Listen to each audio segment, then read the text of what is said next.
Be a part of the best pro wrestling podcast today by supporting the Going In Raw Patreon. You can enjoy access to the live taping of the show, exclusive merchandise, and patron-only episodes, and so much more. Support Going In Raw today. Click the link in the description. This is Charlotte, and you're watching Going In Raw. That sounds terrible. What's up? This is the most must-see WWE superstar of all time and his lovely, gorgeous wife, Marie.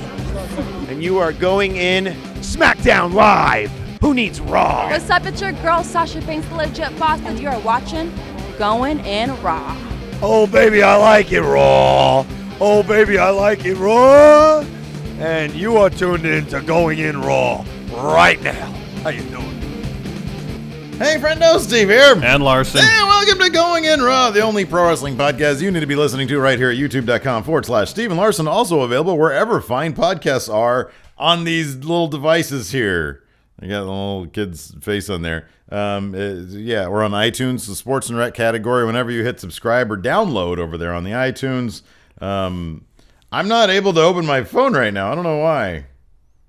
Weird phone. That's weird. It's weird. My shit's broken.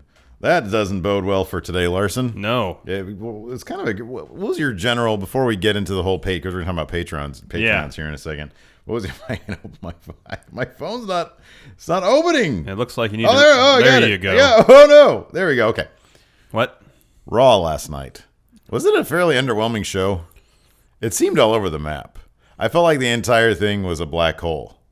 See, I didn't feel that. But I think that being in a black hole can sometimes be interesting. I didn't feel like that was a scenario where he kind of got lost in the morass of a 3-hour Raw. Yeah. There wasn't a whole lot of high points. Yeah, it just sort of existed. It seemed like a mediocre show. Yeah, it did. It was a very mediocre show.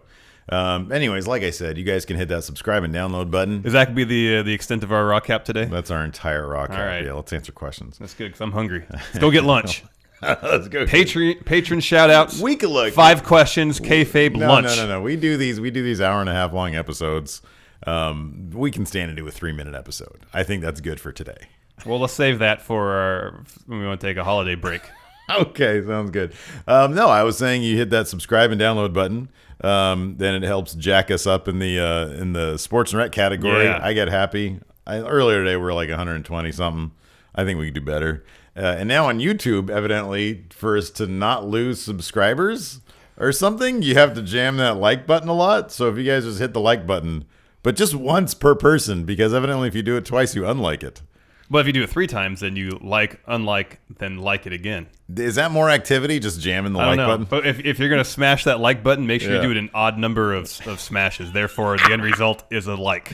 Or leave a comment. You guys are so great. You guys are so great out there because I check the comments. Ever since I've been saying that, I check the comment. People just say, I'm leaving a comment to leave a comment. And that's so nice. It like is somebody nice. took Very the time nice. out of their day to do that. I really appreciate it. That's very nice of you. Yes.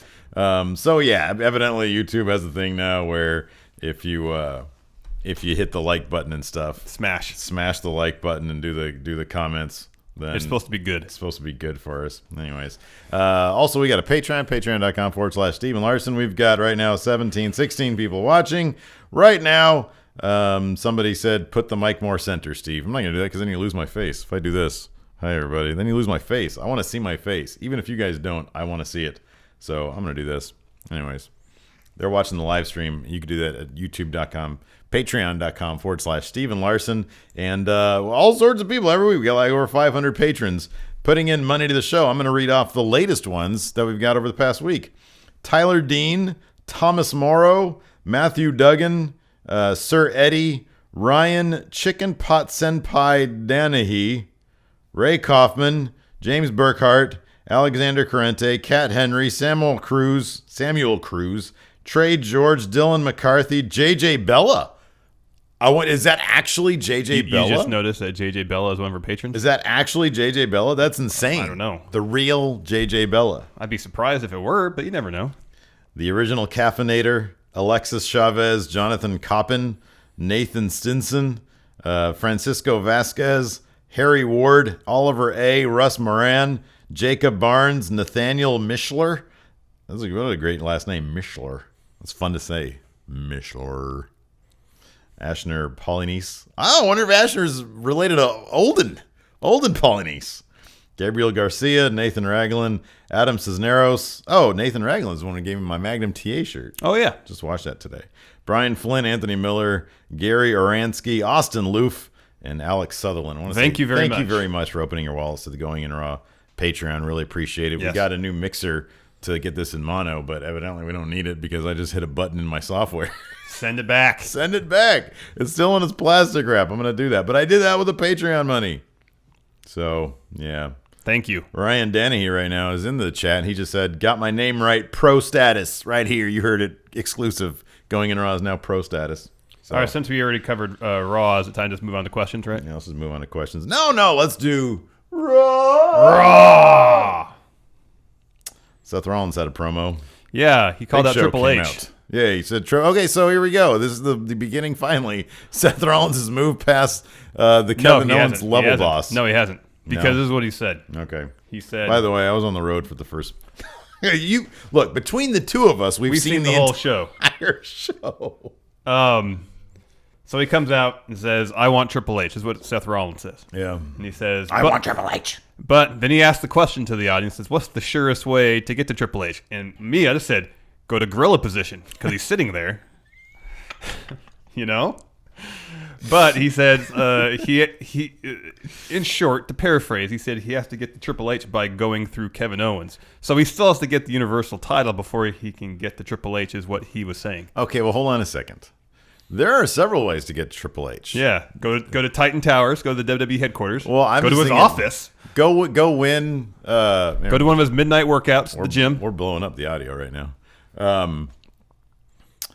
Go win a title in NXT.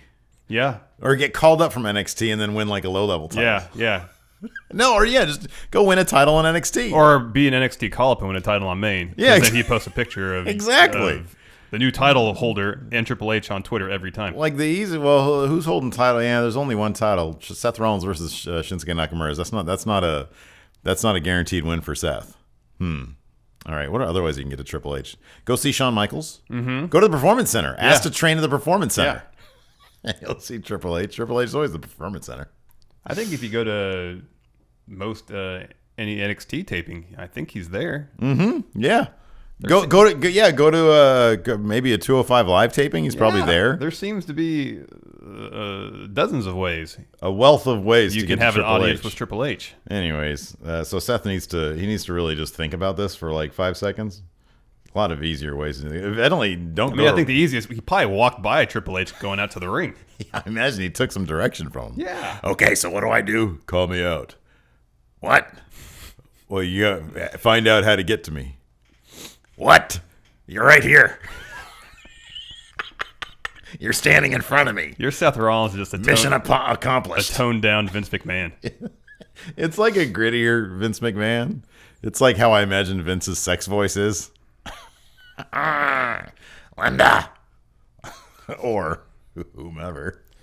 So Kevin Owens comes out. Yeah. And more or less said, okay, I got gifts for Chris Jericho. GIFs? Gifts. GIFs? Gifts. He's got a series of animated images of 3. short length on Twitter. Yes. The first, a match against Roman Reigns for the U.S. title on Raw. Right.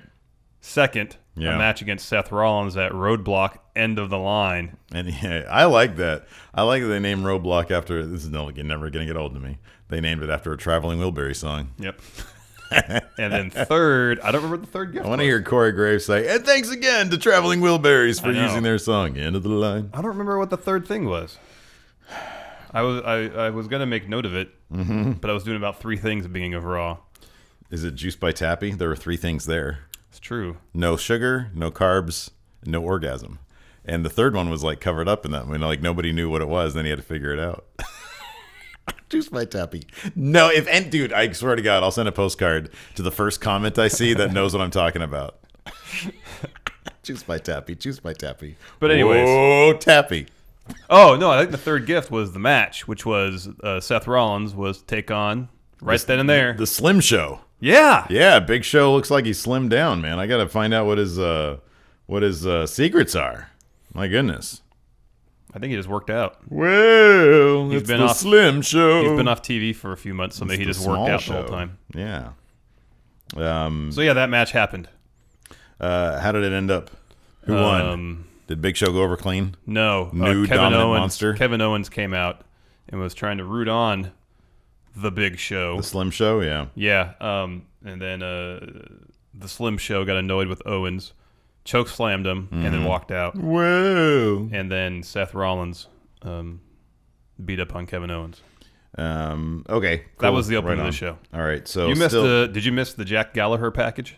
I missed all of Jack. That's the only thing that I'm really disappointed in. Yeah, I watched everything else. I saw everything else. I missed the Jack Gallagher versus Daivari. Did he roll him up like a pretzel again? No. For the Raw crowd? No. I heard the Raw crowd is pretty into this match though, more so than usual.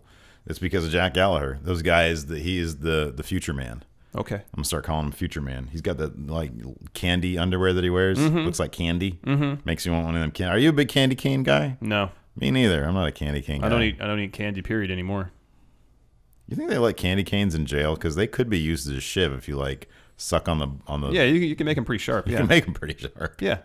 How was that match, Jack Gallagher versus Daivari? It was good. Why did you point out his video package? Was it good? Oh, usually on Raw they don't have 2-minute video packages hyping competitors all that often. They had one about Rich Swann that brought a goddamn tear to my eye. Yeah. Oh my goodness gracious! I want to hug that guy. You know what I mean? Invite him over for freaking Christmas dinner. Jack Gallagher versus Daivari. Wait, what was Jack Gallagher's backstory? Did it explain how he was also a time traveler like the Vaudevillains? No, they didn't touch on that. A man from a bygone era. Him, the Vaudevillains, and Silas Young. Mm-hmm. That's a faction right there. That's a time traveling faction right there. Well, Silas Young isn't a time traveler though, unless he just traveled from 5 years ago. Or unless he traveled 15 years from 15 years in the future. Yeah, no, what is the bygone era that he speaks of? Like, what era do you think he's from? It looks like the early mid-90s. Man, we're a bygone era. Jack Gallagher versus Daivari. Good match?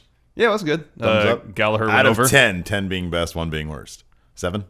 Yeah. Really? 6.5, 7. 6.5 It was star match? pretty short. 6.5 star match. Yeah, you're going to be the new Dave Meltzer. Instead of Wrestling Observer, what are you? The Wrestling Watcher. That's correct. Next, Titus. This is again. I'm bummed out. I missed this. Well, this but is a pretty I short. did see the tussle in Texas. Okay, this is a pretty short segment where Titus was walking backstage handing out flyers. Oh my God, that sounds like freaking match of the night. It was 30 seconds, I think. That sounds great. This segment might have been as long as the match. Number one, handing out flyers in this day and age is great because flyers are from a bygone era. Because you have Evites, you have email, Facebook notifications, Twitter. Yes, all that. What were his flyers for? Well, they didn't show. I don't remember them showing exactly. He was just handing them out backstage. Right. Didn't say he did. Did he say what they were? I just told you it was like a 30-second, if that segment. There was no talking. It was for Titus Brand. Yeah, he was walking down the hallway backstage, handing out flyers to people that were just hanging out backstage. I feel like Titus O'Neal is definitely the next Juice by Tappy. Okay. He's the next Tappy. Whoa, Tappy. Yeah. Did you see this Kevin Owens segment? I did see this. Backstage where he ran into Chris Jericho. Are we still thinking that the Jericho Kevin Owens, but it's gonna bug me if this is a big swerve. Yeah. It's gonna bug the crap out of me. I fully expect it to be I get the swerve, feeling though. that it is a big swerve. I hate that it's a big swerve. I mean, I do too, but I also, the way they kind of broke up didn't feel satisfying either. At all. No. And it should have led to an actual feud between the two of them. That's what it should be. Well, I mean, this will eventually lead Last to week that. was so good. This week just felt mangled. Like from this point on, it felt all telegraphed. Everything was telegraphed, and everything was just sort of bah. There were a couple of good matches though. Yeah. So we had KO backstage. Him and Jericho get into another argument. Like Kevin Owens says that he's going to help him out tonight because Jericho has a U.S. title match. Yeah, that's when he tells Jericho about the gifts he gave him. Or got for him. Yeah. And so, and Jericho says, you need to back up. I don't need you. And he basically screams it at him. He says, go away. I don't need you. Yeah. Then we get some Enzo and Cass action backstage. What do you think about this whole Enzo Rusev feud? What are you doing? I'm thinking about your question. Oh, okay. I just heard you click on your mouse there. And this is my bit of business. Oh, I don't know. okay. What do you think about it? There's a part of me that loves it, and there's a part of me that hates it. Yeah, me too. So I don't know how to. I don't know. It gives Rusev something to do. Yeah, I know. And Big Cass is going to be a big player. Yeah, the way they handled things last night. Speaking about telegraphing things. Yeah, I know. You'd think Enzo would be somewhat smarter than that. Although I loved his interaction with the Nature Boy. Yeah, that was fun. Yeah, Rusev and Lana. I like that the salty picture, or the I'm sorry, not the salty picture, like the seducing picture that she sent to him on his cell phone was like something that you can find easily on her Instagram feed. Yeah. And she has posted way racier things on her Instagram feed. Like half her boobies are on Instagram every day. And it's just like a shot of her face. Mm-hmm. And he's like, oh boy, look at this. Mm-hmm. I'm like, show like a butthole. Like, I would have been impressed if it was like a picture of Lana's butthole. He was like, "Oh boy, look at this Cass." Well, then he couldn't have showed that to the Cass, look at this ass to the cameraman. Well, that wouldn't have passed. Half the time they act like the cameraman's doesn't even exist anyway. That wouldn't have passed muster with standards and practices. Probably not. They could have pixelated it out.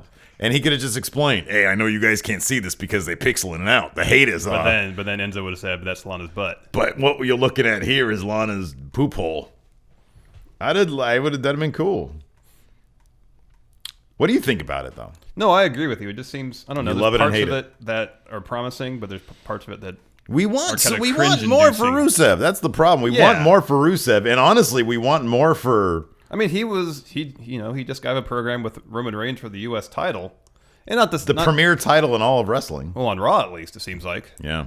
And then it just, no disrespect to Enzo and Cass. I like those guys. Mm-hmm. But it seems like a step down for Rusev. Yeah, I know, because they haven't done dick with those guys. Like, Rusev is basically feuding with the guys who are shilling WWE.com, shop.com. Yeah. You know what I mean? Yeah. Like, because that's kind of how they've been using them. Yeah. A Rusev versus Cass feud, I wouldn't mind. Because I want more I want more things for all. It's weird. I want more things for all these guys. But yet they shouldn't be in a feud together. Enzo and Cass have a lot of work to do. They're not being given a whole lot to work with of late. I know. So I don't know. It was weird. Then we got a match, Sami Zayn versus Kevin Owens. Good match. And it's a good match. Although it seriously just felt like these two were... I'm not going to say going through the motions, because that's sort of putting down all the work they put in over the past 20 years together. They feel like they can put on a really good match with ease.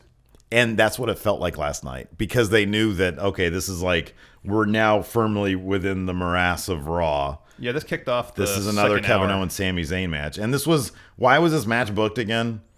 Sami Zayn was looking for another match with Braun Strowman, and Foley gave him Kevin Owens instead. Yeah. Okay. Why? I don't get it. I mean, that was it. There was really no explanation.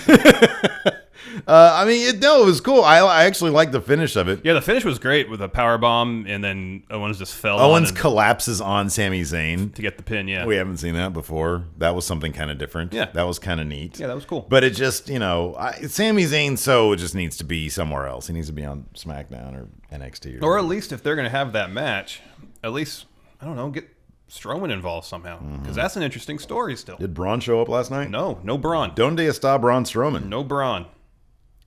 No key. Jericho and Reigns backstage. So Jericho was in the locker room, and he was steaming. And then Roman Reigns comes in. Hey, fella. Yeah, it was. How you doing? It was wannabe cool guy Reigns again. Yeah. No good. No good. No bueno. Don't like it. And Jericho. Yeah, it was just all bad. The problem with this, of course, is that Jericho is supposed to be. I mean, not supposed to be. Jericho is. People love Jericho. And I don't know why. And that match bugged me too. Yeah. The finish of that really bugged me. Yeah. Because I'm okay booking Roman Reigns strong. Annoyingly strong is no good. And that's been the knock on him forever. Oh, I mean, yeah. This is nothing new. I thought it actually would have been pretty ballsy to have Jericho win the U.S. title via help that he didn't want. I know. That would have added a whole new level of complexity to the story, whereas now we just get kind of the same thing that we've seen 100 times. I know. Doesn't add any new wrinkles to it. I know. Kind of bugs me. And if you want Jericho just to hold that belt for a week, rematch next week on Raw, Reigns gets it right back. I know. Maybe this time Owens costs Jericho. I know. They used to do that shit all the time. The Attitude Era. Yeah. Those belts would be flying left and right. That's what, it kind of cracked me up because I was thinking this morning. I was driving my child to my mom's house, and I was thinking about how people were bitching about. Somebody on Twitter was a bunch of people on Twitter. Were when they bitch about the Sasha Charlotte thing about the hot potato belt. I'm like, you probably weren't around during the Attitude Era when the world title, the WWF world title, was passed around like a hot potato just because of the sheer level of talent in the company. Everybody had to have a piece of it. And also they'd use the title to help stories. Yeah. Let's see here. We had a Sasha Banks interview where her voice was shot. Yeah, she called out Charlotte, said, she challenged Charlotte to an Iron Woman match. That was sort of the biggest news coming out of the night. Yes. Is that, and I love I do appreciate that they're kind of lining up every history-making thing they can do. Yeah. Just so that it's these two that do it. Yeah. And I think that's really smart. And they're treating this as the top story on Raw. This is the top story main on event Raw. on Raw. Yeah. This is the main event on Raw, and especially with the closer and everything. And it deserves to be there. Yes. This is arguably Feud of the Year. This is up there with Feud of the Year. I was thinking about that last night. We have to do some talking about Feud of the Year, but this has to be it. I mean, this is I think so. It. Yeah. She gave an interview, called her out, like you said. So is this going to be We've seen an NXT Iron Man match could be a 30-minute match. This is going to be a 30-minute match. They said that last night. Oh, they did say that. Okay, all right. I was sort of like in and out. I would assume it had to be the main event then, too. You would think so. Yeah. Rich Swann versus TJ Perkins. We got a little bit of a Rich Swann package, and he talked about how he lost his parents at 12, I think his dad, and I think at like 16, his mom. Man, I would just want to give him a big, big hug. I want him to hold this title forever. And he took on TJ Perkins. This was a weird match an interesting match because the first half, it almost seemed like they were letting them do the cruiserweight classic thing. I know. And then it went to commercial break and it came back and it was WWE style. Yeah. It felt like. They went to commercial and was like, what are you guys doing? And then there was a lot of rest holds. They're like, this is Raw, not 205 Live. This is not what we're paying you to do. Yeah. We're paying you to be boring. I love Rich Swann, though. Yeah, he's great. And it's funny because juxtaposed to TJ Perkins, like when they're both in the ring together, it just makes me remember how much I didn't like TJ Perkins. Because look, he's fine as an in-ring competitor or whatever, performer, but he is just so, whenever they show his face, he is so devoid of charisma. And that's a funny thing. Like I was kind of giving him the benefit of the doubt, you way more than me, when you said, maybe he's just not used to performing. I just think certain people on their face is just lacking charisma. His face lacks charisma. Could be. You look at him and it's like, if you put him next to a wall, I'm not going to know. I don't know if there's anything there. Well, that's kind of a severe example. He's a good comparison. He's a good-looking guy. Yeah. I'm just saying that some people, when the camera is on your face, there's a lot going on there. And with him, there's nothing going on there. I was kind of wondering that if, he's really good in the ring. He makes a lot of things that are probably really difficult look really easy because he's very smooth. Yeah. He's decent. And I don't know if I wonder if that's kind of a hindrance to him in terms of developing character. You know what I mean? I think the lack of charisma, it's really hard to develop character. A lot of things he does in the ring looks kind of effortless for him. Yeah. And I don't know, maybe it's just that's an easy thing to fall back on. Because it's weird. He's really good. I forgive. It's like I forgive Neville for not having charisma. Does Neville lack charisma? Because I feel like he can have charisma. I feel like he can turn it on. Neville's an interesting looking character. Yeah, but he has the way he wrestles, and granted, he doesn't interact with the crowd a lot. He can still not exude huge amounts of charisma, but bring an audience into a match. And I think that's what you're talking about. That's a big deal. It just feels like TJ Perkins is in the ring wrestling against one person and not bringing the audience into the match. I think that's what you're saying. But also just looking at their faces, like Neville's got a weird look. He's a goofy looking dude. TJ Perkins looks like a creative character at stage 1.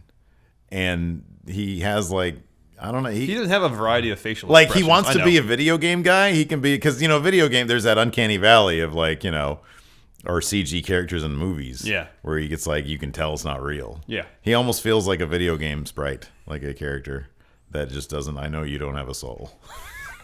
That's rude to say, but I say it, and no, I say it in terms of like when you get the kid. There's something happens when it's that what they call the it factor. Something happens when you turn a camera on somebody, and with him, I see it devoid of life. Well, I think that's so fucked up to say. I'm sorry. A large part of his career, he's wrestled with a mask on. I don't think that matters though. I think there's probably a reason. Like maybe a mask would help him. I don't know. His face just, I don't see anything. There's nothing going on there. He's like a Westworld character. We started that last night. Have you watched that yet? Yeah, I've watched the first 2 episodes. I like that. I've only seen the first one. I like it so far. Yeah. It's got boobs and violence. And it's got Jeffrey Wright. Mm-hmm. Boy, oh boy, I love him. Yeah, he's great. He's great, man. He's great in everything. Anyways, we also had, Rich Swann, of course, went over. Because soulless TJ Perkins ain't winning nothing anytime soon. They tried with him. He might as well just quit. No, I think if he gets more experience, gets more comfortable, it's okay. It's okay to say that he's not. He doesn't have it. I know it's okay. Doesn't have the it factor. I'm just saying he still is young enough. At some point, you got to say. At some point, you got to say this guy doesn't still have develop. It. Cut. I don't think we've reached that point with him yet. Cut. He's too good in the ring to have reached that point yet. A lot of good talent out there that has charisma. I agree. Look at Jack Gallagher. I feel like Jack Gallagher's gimmick is gonna wear thin real quick. What is his gimmick? Man from a bygone era. No, it's putting people in holds and doing it like real slow. Yeah. But I know he does it slow to increase the showmanship of it. But I just feel it feels one note. Jack Gallagher is like what you'd get if you went to a How many holds can you do in that kind of fashion? You know? I love it when you run people down. That's all I want. I know. It's good. Right now, Jack Gallagher is entertaining. I just want to see more. Jack Gallagher is what you would get if you went to a circus in the early 1900s. And you go and you pay your nickel to get in. He looks like a strong man. Well, no, he doesn't. But I know what you're saying. He looks like a strong man from a circus in the early 1900s. Yes. And my thing is this. I would go to a circus in the 1900s every day if I could. Okay. So I don't think it's going to wear off on me. Whether it will wear off on the general public. Yeah. I might have a good point there. I love Jack Gallagher. I think he's the best wrestler in the world. Because who else can just literally tie somebody in a knot and then just stand there and rest, have a sandwich while they're wearing themselves out trying to get out. Like I said, even though it doesn't make a lick of sense. Zero. That should be your problem with it. It doesn't make a lick of sense. I think that's a given. That doesn't make any sense. But how many ways? I mean, is he gonna twist his opponents up in the same way to get a laugh and then kick him in the butt? He should, if he ever turns. That can be his signature move with a drop kick finisher. I hope 2K18 gives us the ability to tie people in knots and just stand back. That'd be great. And then in a fatal 4-way, if you can do that to a bunch of people and just have a bunch of knotted people around and then tie them up together like human centipedes. That'd be great. Bayley versus Alicia Fox happened. That ended quick. Alicia Fox continuing her crusade to evidently have sex with Cedric Alexander. Is she a heel now, Alicia Fox? I guess because she got pissed off at Bayley for something involving Cedric Alexander. Is that right? Bayley was trying to give Cedric a Bayley bear. Is that a euphemism for something sexual? No, it's a new piece of Bayley merchandise. Oh, yeah, I know. She came out with that thing. Yeah. I love Corey. Was Corey Graves a bit more on one than usual last night, talking shit to Byron Saxon? I feel like he was. He was a bit more rude than usual. Yeah. Anyways, like you said, Bayley won. It was a good match. Yeah, it was what it was. Bayley won with a Bayley to belly. Mm-hmm. And Alicia Fox will continue her crusade to de-pants Cedric Alexander in a sexual manner. They look cute together, though. Good-looking couple. Hopefully they get it on live on camera. That's all you really want. Enzo and Cass. You know what I'd love to see is an Enzo live sex show, but with nobody else, just Enzo, because he'd probably be crazy. All right, now I'm gonna stick this in my butt. Enzo Cass backstage. That's when he showed him the butthole text message that he got. Yeah. It was just like an 8x10 of Lana. It looked like a headshot. It looked like a headshot. There was nothing about it that was like, and it wasn't like. It looked like it was black and white. Looked like it was professionally shot. I know. Some diffusion on it. It would have been more realistic if it was like a snapshot. I'm sorry, a Snapchat with like that little bar that says, with some text. With some text, or like maybe a poo emoji where her butthole would be. Okay. It says like. It says, "Come put your," and then what's that? What's the fruit that looks like a dick? Eggplant? The egg, yeah. Come put your eggplant emoji in my, and then poo emoji. That could just mean put your eggplant in my poop. Well, that'd be weird though. That would be. That'd be gross. weird. Yeah. Well, Enzo, I don't think Enzo would think that great. Oh yeah, I'll put it in your poop. Okay. Poop in my duffel bag, and then I'll put my dingus in it. All right. What are you talking about? This is PG. Then we had. This was probably match of the year candidate. The tussle in Texas, Mark Henry v. Titus O'Neal. The build-up for this was fantastic. Was amazing. They made graphics for it. Yep. It was fantastic, and it lasted all of, 13 seconds? Yep. All it was a World's Strongest Slam, and Titus Brand was done. Man, dude, why is it we don't live in a world where the tussle in Texas is like the last Battle of Atlanta? I know. I would love to see Mark Henry versus Titus O'Neal. I know. A lot of it. I think it'd be great. These are both great. I mean, and I'm not, dude, I am seriously, and I know you're not either. There is no hint of irony in my voice. I know that it's often difficult to tell with me. I legitimately love Titus O'Neal. Yeah, I legitimately love the shit out of Mark Henry. Me too. And They are both great. I got rage-filled jealous when he went out in the crowd and hugged people because I was like, damn it, why didn't I get tickets to that? And he could have hugged Steve. I would have loved that. I want a hug from Mark Henry and fuck it, Titus O'Neal. Yeah. So yeah, hopefully this will continue. Yeah, I hope so. I really doubt it's going to. What are the odds that it's actually going to continue? Probably Very nothing. small. Very small. Yeah. Who do you think Titus Brand is going to get job tonight? What did Titus do, anyways? I don't know. What did he do? Did he somebody made the joke on Twitter Is it last still night? from touching Vince? Well, somebody cracked that joke last night. I thought that was that was the joke. It was like, I think it was one of the What Culture fellas. I think maybe it was Jack the Jobber. I forget. He said, did he lightly touch Vince's jacket again recently?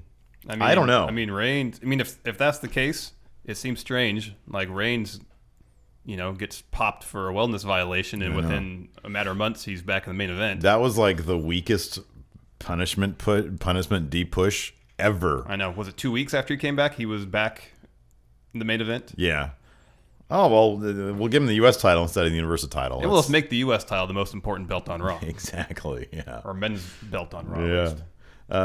Then we had Enzo backstage waiting for his Uber, which I guess was an in-joke because they don't have Ubers in Austin, I think. Oh, yeah. Yeah. So he's waiting for his Uber. Ric Flair rolls up in a limo. Once again, Ric Flair hasn't really learned his lesson. He's blown through so much money, and now he's still spending it on limos. Probably a bad idea.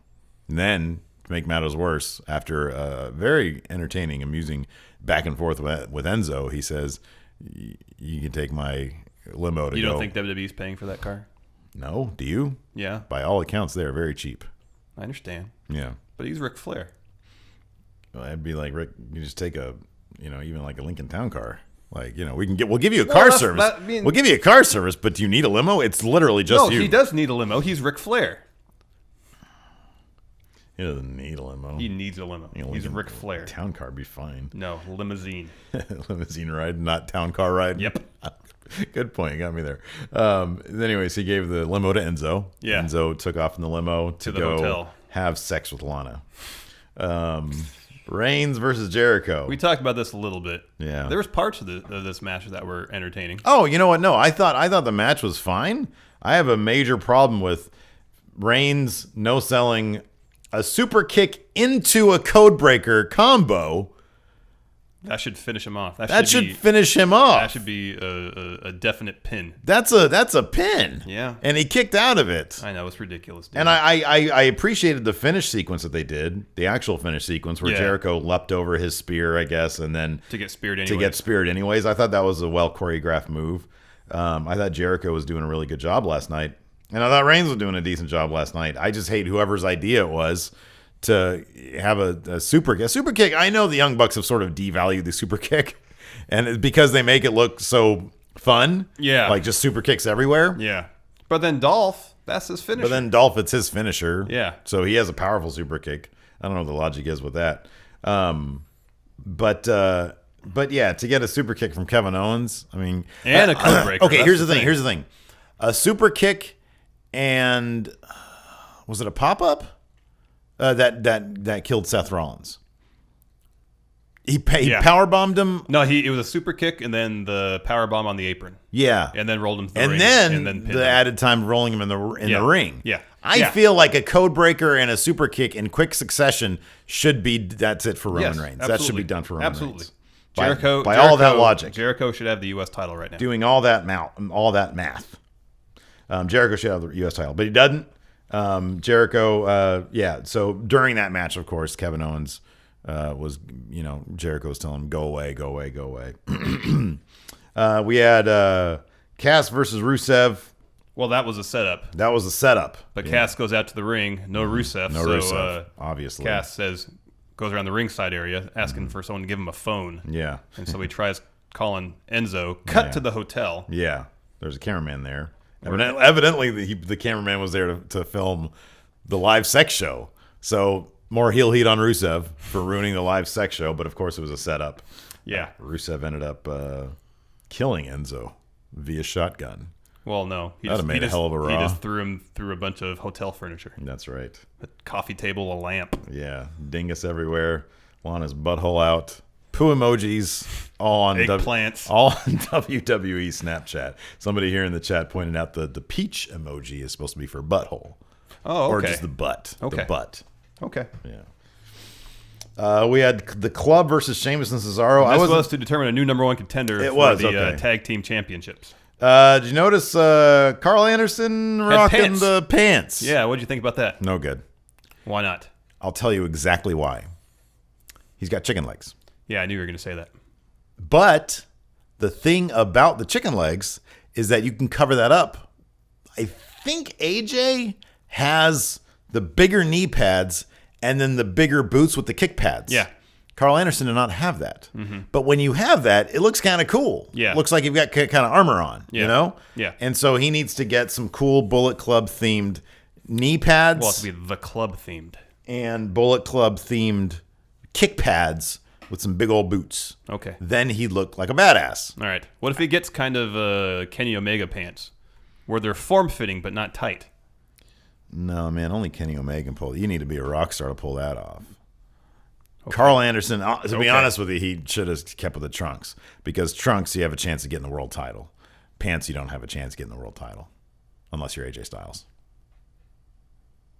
There's been some other wrestlers who've been champs with pants. Chris Jericho was a champ with pants. Yeah, but he didn't have his real world title run until he went to the trunks. No, he was trunks. He had the world title for half a Raw with pants. And then Triple H reversed on it. Wasn't he in pants when he got the... the Undisputed. Yeah, you're right. But that, again, crappy run. His iconic run, trunks. He was a placeholder champion for Triple H. Okay, but your point was, if you wear pants, you don't win the title. If you want a really good title run, you wear trunks. I'm sure I can think of an example of DDP, pants. Shawn Michaels, pants. Yes. DDP! You say DDP before you say Shawn Michaels? Well, DDP was the first one that popped in my mind. He had jeans. No, he had tights. Oh, yeah, he did have tights. In WCW. Seth. Yeah. Tights. Yeah. Should be trunks, though. Better as Tyler Black. How much of his work have you seen as Tyler Black? What is a numerical value for low? 1? 0? Few. Okay, I'll 5. say few. 5. 5. I've seen 5. 3 to 6, I think, is few, right? And then several 6. Anything greater than 5. I think, but the number just represents, generally how much of his early career I've seen. So we're not talking match numbers. No, I know. I'm just saying, you say, how much of his early career are you familiar with? 3. Okay, that's fine. And then we had the main event segment of the night. Yes. Which was Charlotte, and she called out her dad. Charlotte was cutting a promo that made her come off as remorseful, filled with regret with how she treated her dad. He comes out and she slapped the living shit out of that old man. Oh my God. It was fantastic. She said, I'm your daughter. I'm your dad. And then she beats the shit out of Sasha Banks, who tried to make the save. Oh, man, it was great. And then she throws a dead Sasha Banks down at the feet of Ric Flair, who's crying and doing the best cry job ever. Yep. And you know what's great is that, so earlier in the night, they were running the flashback package of when she fired Ric Flair. Yeah. And she's so much more comfortable now. Oh, yeah. Than she was back in May. then. Yeah. Yeah. And it's great. Like, all that experience in just a short amount of time. She's really come into her own. Yeah, Charlotte's probably the best true heel on Raw. Man, for sure. Absolutely. It's her in the entire company. It's her and Baron Corbin are 1A and 1B. Well, no, Charlotte. And Baron Corbin, 1A, 1B. Who's better than Baron Corbin that isn't Charlotte? Rusev? No. People like him. People like Baron Corbin. You like Baron Corbin. People don't like Baron Corbin. You like Baron Corbin. Well, I'm weird. All right, you ready to answer some questions? Yeah. Sort of an off Raw. Yeah. Yeah. Let's answer some questions. Okay. Mantar Jr. Sasha, Becky, Bailey, or Charlotte, who will have the best career? Charlotte. Mm-hmm. Charlotte. Yeah, not a doubt. I think, let's run them down. Sasha, too in danger of injury. Potentially. And or at least that's the rap she's gotten, the reputation. I know backstage. I know she can be a great heel. I'm not sure when they're going to pull the trigger on that, but Charlotte is already off to the races. Much more to chew on. Becky Lynch, I'm not sure how far the Becky Balboa shtick can last, and I'm not sure how effective she'll be as a heel. Bailey can never turn heel, and I'm not sure. I'm sure Bailey can be the female Cena. Yeah, but Charlotte is just so off to the races. Yeah, she's the easy money in this one. Yep. And we have no idea what a Bailey title run is going to be looking like. Yeah, no idea. John Herkov, if you had to pick a current woman on the roster to win a men's single title, which women would it be? What title would she win? And who would she defeat to gain the title? Charlotte. Yeah. Defeating Roman Reigns for the U.S. title. Unlikely, but I would say Charlotte defeating... I'd say Charlotte can defeat pretty much anybody except Roman, Seth. KO can lose because he gets arrogant. And she could take advantage of that. I would say she could beat everybody else. Okay. Except for Baron Corbin. Friendo Block Party. Oh, you're up. Oh, Friendo Block Party World Champion Liam Twitter Troglodyte Wagner. Twitter Troglodyte. Ooh. Hey guys, Raw was a little disappointing, but I hope to go to Raw next week in Philadelphia. So any friendos who are going there, just listen for the guy yelling Block Party. Anyways, do you guys feel that booking Sasha and Charlotte for all these gimmick matches is a way to enhance their story, or simply just cash in on having the quote first woman blank match? Yeah. And then he wants, Steve, what do you think of Liam Wagner's triggered Steve here meme? It's great. Got me triggered again. No, you know what? I think it's okay. I don't think it's simply a way to cash in on being, but I think it's advantageous or fortuitous. Yeah. That these two top level female competitors are killing it, and so why not have them be the ones making history? Oh yeah. I think every time they do a new gimmick match, especially with what happened last night, after Raw last week, we thought, okay, potentially the feud is over. No. But they managed to up the intensity of the feud. Mm-hmm. And I think doing these kind of gimmick matches, what do you think would have been a better stipulation or gimmick? The Iron Woman match or something more like an I Quit match? I'm not generally a fan. I think what you just said. I'm not generally a fan. I think Iron Man matches sound good in theory, but they tend to be kind of boring. Very boring. Now, her 30-minute match was good against Bailey. It was a really good match. Yeah. But Shawn Michaels, Bret Hart, Iron Man match, a lot of that you can sort of be walking around the house doing other things during, So I'm not really huge on the Iron Man. But, in terms of iconic matches, I would say Iron Man's probably bigger than I Quit. Yeah. Yeah, no, I agree with that. Which would I'd rather see? I Quit. Those are fun. Those are super fun in WWE. Najee Poles. Does this Iron Man match need to be the final chapter in Sasha v. Charlotte? Does it need to be the final chapter? It doesn't need to be, but I feel like it will be. Roadblock, end of the line. Yep. Traveling Wilburys, end of the line. Sean Troush. There are reports that WWE has offered Mickie James a main roster contract. contract. That's right. Which show do you think she should go to? Right. Sean thinks Raw makes sense because they need depth. Mm-hmm. And he mentions that SmackDown has Nikki Bella and Natalya for veteran presence, but I think SmackDown needs some added star power. I agree with that completely. So I think she should go to SmackDown. They can book her strong, and she can be strong woman. Yeah. Yeah. Gary Oransky. Long-time listener, brand new patron. Sorry about my dog. Thanks, Gary. Gypsy! Shut up! With the announcement of Charlotte and Sasha's Iron Man match, are we reaching oversaturation of women's gimmick matches? Having been 6 years since the last main roster one and having 5 in the last couple months, is Vince playing with his new toy just a little too much? Nah. I think they're just, look, this is a hot feud. Why not keep escalating it? Nobody'd be asking that question if this were the men. Yeah.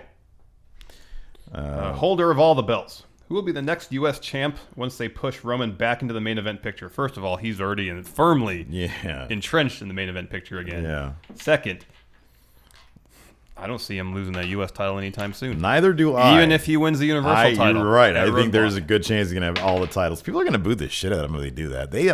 Do they still not understand that? Do they still are they just completely oblivious to the pulse of their crowd? I have no idea. Is punishing him is that what they're doing? Giving him all the belts is punishment, apparently. Apparently, they're like, we're gonna have people boo you extra now. Let's see here, Brian Flynn. Yep. New listener turned new patron. Thank you. Thank you. I'm going to my first wrestling show in over a decade next Monday in Philly. Cool. The last show Brian Flynn was at, it was the Monday Night Nitro. Anyway, my question is this. Should WWE get the U.S. title off Reigns soon so they can go to somebody who will actually defend it instead of letting Reigns hold it and it gets stagnant? I don't know, man. I think there's a distinct difference. So remember when the Shield was still together, Dean Ambrose had the U.S. title, But and he never defended it. Yeah. I think it's kind of different here with Roman. I think it's a different situation because Dean was doing that stuff within the context of the Shield. And there was a whole division of potential U.S. title contenders out there.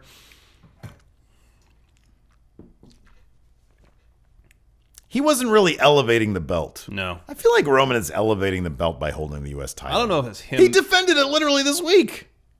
Yeah.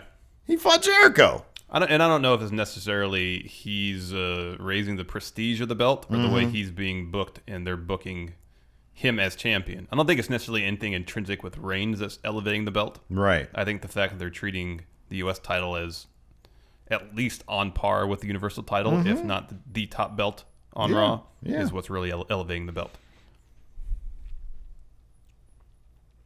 Yeah, I think there are a couple different ways to elevate a belt, and I think what you just said is one of them. Yeah. So, yeah, I'm fine with it for now. Might change sure. when I wake up tomorrow. Yeah, Daniel Rudo Suave. Doesn't it seem like Kevin Suave. Owens had his best matches against Zayn and Cena? Seems like the only matches where he pulls out all the stops with creative performance and moves. Why don't we get that every match? He's fun to watch when he's creative. No, Seth Rollins. He had a fantastic match with Seth Rollins. I think Kevin Owens brings it to an appropriate level depending on the circumstances. And, different performers have better chemistry with other people. A wrestler, that's a factor, too. A wrestler I will not name once said, you can't bring it every time. You can't give them the cake every time sometimes because then they're not going to, then they won't hunger for it. Yeah. Yeah. Let's see here. The Real Jacob Omega. New patron. Thank you, Jacob. Thank you very much. Could you guys name your top 3 wrestlers you would like to see win the Universal title at Mania 33 and then book it? Thank you. Well, Finn Balor.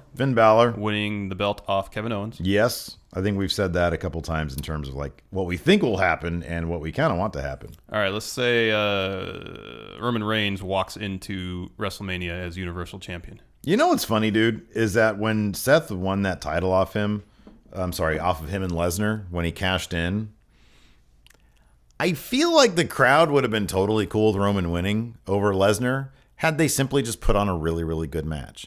Had they booked Roman the way that they wanted to book Roman all that time as being the guy who takes the streak, all it would have taken was one really, really fantastic match. And I feel like that Mania match could have headed in that direction. Yeah, it was a good match. It was going in a good direction. Yeah. You know, and then Seth cashed in, and we all marked out big time because we love Seth Rollins. Yeah.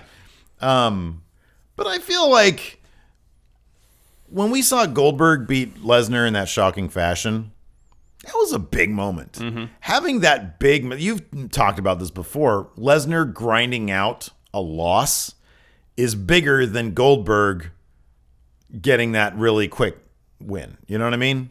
Because that can be explained away. Yeah. As a fluke.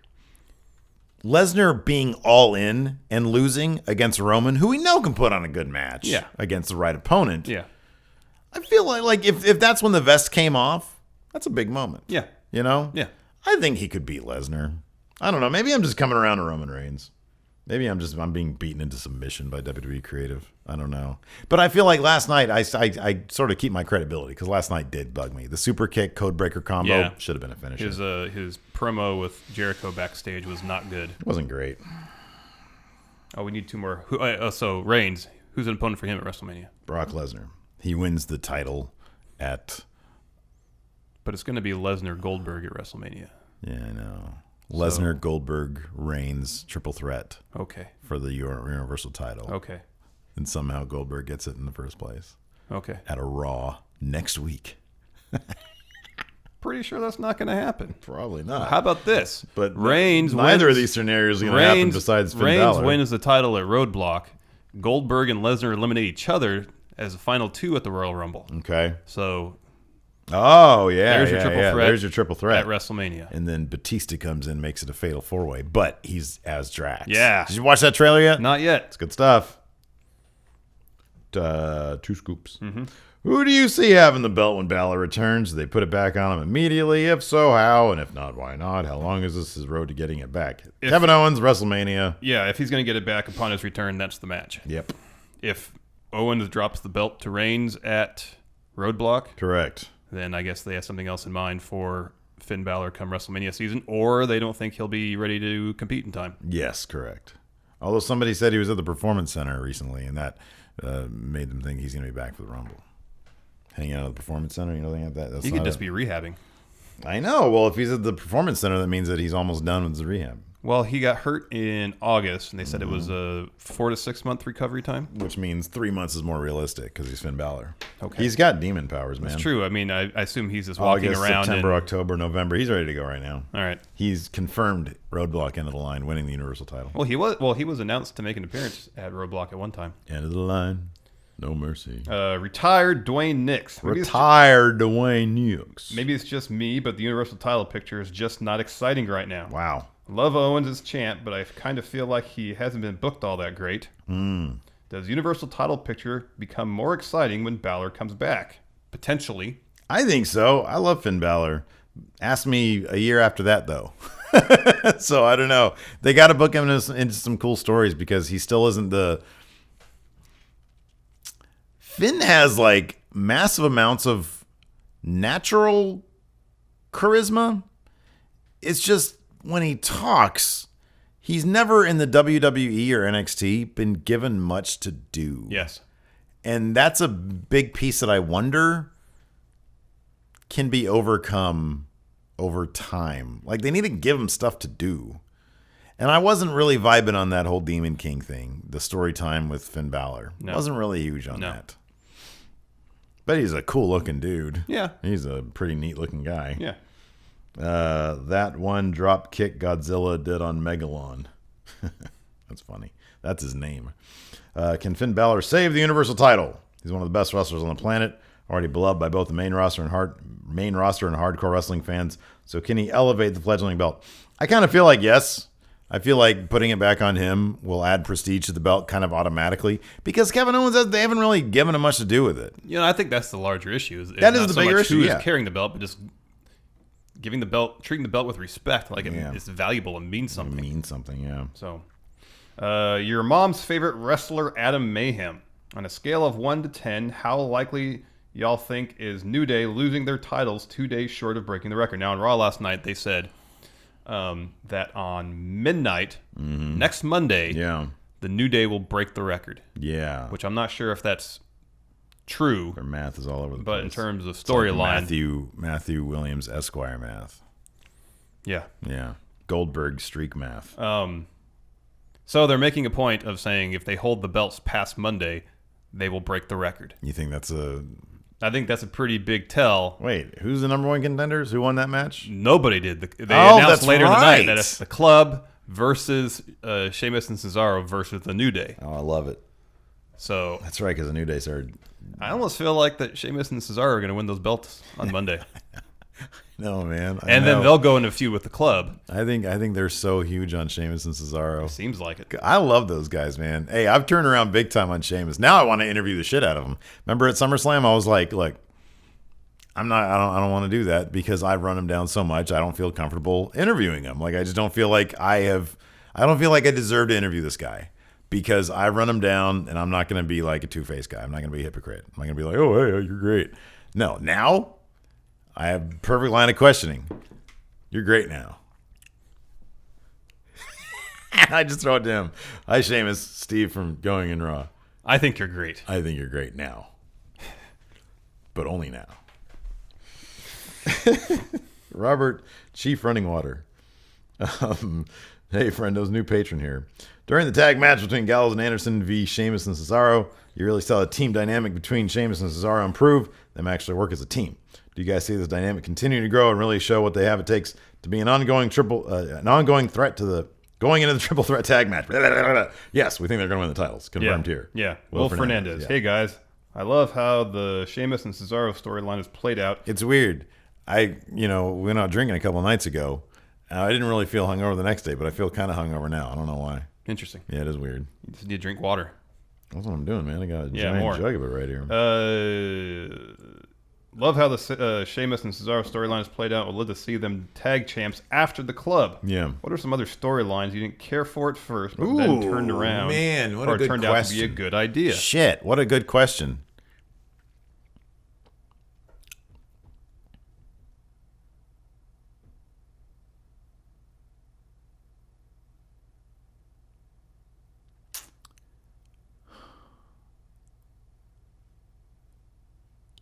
I mean, mainly everything I'm thinking of is the opposite.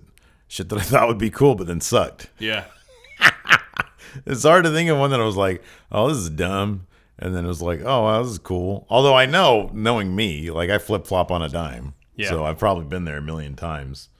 Some storylines you didn't care for at first. You weren't big on Finn Balor at first.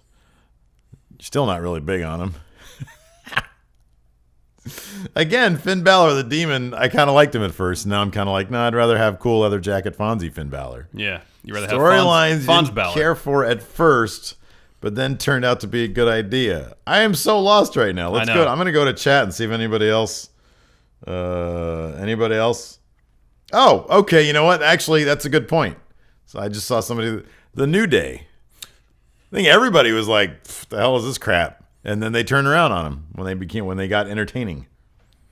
I'm going to say the New Day because that's literally all I can come up with right now. Okay. I just feel hungover right now. That's interesting. I know. Maybe you're hungry. Maybe you need food. I'm always hungry. Or maybe that's just me. 4-time NCR champion Haven Elric. What's with Texas getting so many shows and pay-per-views? The crowd was so dead for TLC and Raw, and both were good shows. How is the state such a huge draw but so boring at the same time? Raw was mediocre. Texas is like its own country. They should just split up the United States into its own countries. We'd be good. We're like the 8th largest economy in the world. I think we were 5th at one time. California was. Really? We were up to 5th? When was that? So. That's the number that sticks in my head. I could be wrong. It wouldn't surprise me if we got there again with Silicon Valley and technology. Yeah. Technology. The future. Yes. Oh, man. What is the question? How is Texas such a big draw but so boring at the same time? It's a large state with several cities of significant size. Yeah. Yeah. Because they have Dallas, they have Houston, they have San Antonio, Austin. El Paso even. Yeah. A lot of land in Texas. Yeah, I don't know. I don't know. Texas, they like their wrestling. Yeah. Terry Funk, he's from Texas. Yes.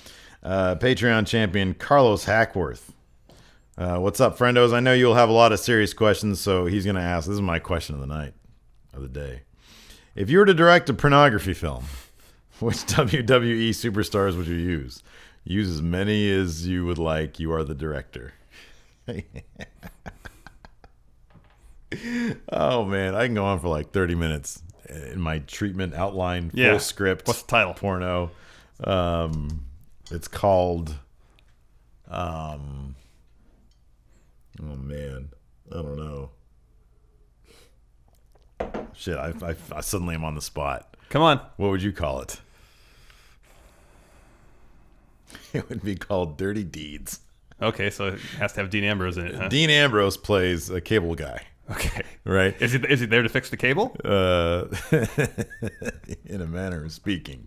So first it'd be Dean Ambrose, and it'd be here's the situation. All right, I'm just making it on the spot. Yeah. Big Cass and Enzo are at home. Okay. And they're trying to watch a WCW pay-per-view. Okay.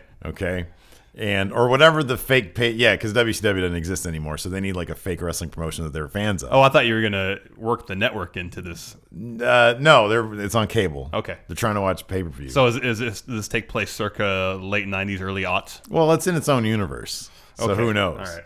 Anyway, yeah, it does. So then, but their cable's busted. But here's the thing: they've been pirating cable. They have one of those little black box things. Yeah. They got little. That sounds like an episode of Seinfeld. They got a descrambler. All right, but they're both high as shit. Okay. And so they call the cable guy to come fix their descrambler. Okay. But in fact, it was the cable company realized they had a descrambler, and they sent out the signal to blast it. Enter Dean Ambrose. He's the cable guy. Okay. He shows up. He comes in. They all go at it. Okay. Sexually. Okay. Then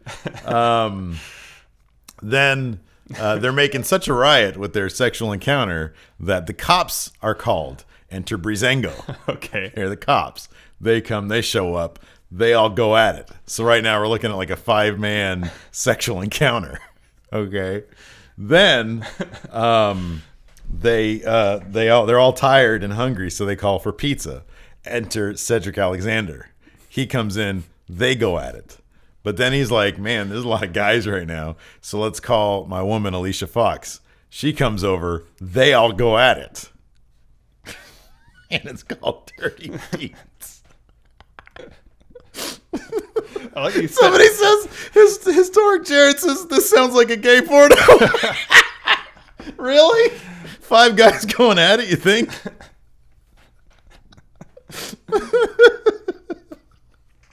Oh, goodness. What about one that stars What about what? Go ahead. that stars Jeff Jarrett? It's called Listen Up, Slapnuts.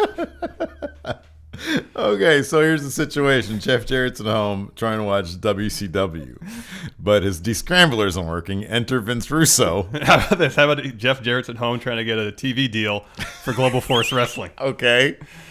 Enter Vince Russo. He comes over. Oh, man. That was fucking funny. Oh, goodness. Cat Henry. Hey, friendos. New wrestling fan here. Hi. Hi. Question. If you could magically switch the gender of one male superstar or tag team on the current roster, who would it be and why?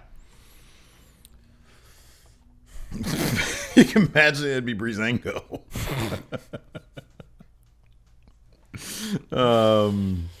Because Breezango is like, if they were a female tag team like that, that'd be hilarious. What about the hype bro? Mojo? Ooh, man. I would be so flippin' attracted to Mojo if he was a woman. Oh my God. And she's all sexually aggressive like he is. Oh, that'd be great. That'd be awesome. I would love that. What a good question. Thomas Morrow. As a person who just recently got back into wrestling, I like that his initial would be, his name is Tomorrow. Tomorrow. Thomas Morrow. How do you think the wrestling fan community is affecting the business? It seems like fans are now more looking at the booking of the show and wanting to look at what is going to happen in a few months rather than what is happening now, and it makes it harder to enjoy crazy moments such as Goldberg Brock. Okay, here's the thing. This is a good point. This is a good question. This is a very serious wrestling question. Yes. Does it suck the fun? Okay. Yes, I would love to be a spectator in Madison Square Garden watching Bruno Sammartino thinking this shit might be real. I would love to be in the Deep South just to watch the wrestling back in WCCW days because that looks like it might be real. I would have loved to have seen Last Battle of Atlanta thinking this might be real. Yeah. It's a different experience now because you have kayfabe almost completely destroyed. You got Kevin and Brian Zayn tweeted out about this because somebody on Twitter cracked a joke. They mocked up a little Photoshop version of like a Twitter encounter between Dusty Rhodes and Ric Flair. If they had Twitter back, if kayfabe was broken back then, and they had Twitter back then, and Brian Zayn said. He said, this is funny, but it's so completely right. And it's kind of one of the things that's wrong about wrestling. I'm paraphrasing him. I don't know exactly what he said. But he said, that is one of the bummer things about wrestling these days, that you have rivals talking shit on Twitter, and it's completely tongue-in-cheek because, they're friends. Yeah. Yeah. That's just the world that we live in right now. I'm okay with it. Yeah. And the fact that they're able to throw... curve. Okay, so he says rather than what is happening now, it makes it harder to enjoy crazy moments. See, I think those crazy moments are enhanced because we live in a world where kayfabe is completely we non-existent, think we know everything that's going to happen, and so when something like a curveball is thrown at us, we are absolutely flabbergasted. Yep. We are like completely thrown for a loop, and I think the WWE creative staff appreciates that they can do that still.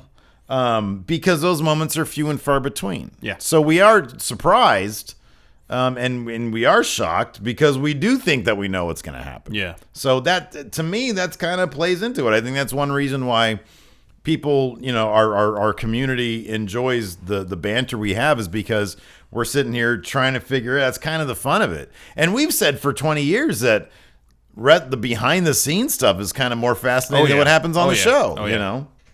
It's a really bizarre, fascinating, creative industry. It's interesting as much as we have learned the last, few years about what happens backstage. So much of it still feels like a mystery. Yeah, I know.